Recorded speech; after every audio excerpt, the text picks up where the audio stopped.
হবে আজকে সব স্তব্ধ করে দেওয়ার মতো পরিবেশ তৈরি করেছে। কিন্তু আসলে বর্তমান আমরা বলবো জালিমশাহী সরকার, তার তো জানা নাই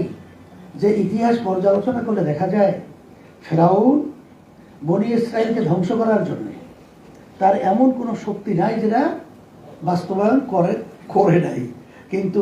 সেই ফেরাউনকে কিন্তু একদিন নীল দরিয়ার ভিতরে ডুবে ধ্বংস হইতে হয়েছে। এইভাবে কারণের ইতিহাস, নমরুদের ইতিহাস, আপনারা এই বাংলাদেশের ইতিহাসগুলোই দেখেন না, তামাম দুনিয়ার ইতিহাস কখনোই জালেম, যত শক্তিশালী হোক, কিন্তু যখন একাত্রিত হয়ে আমরা শুনছি, দেখছেন না যে বাঘ তো বাঘের রাজা জঙ্গলে,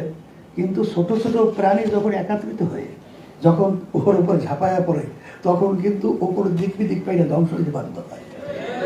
এখন বাংলাদেশের সমস্ত জনগণ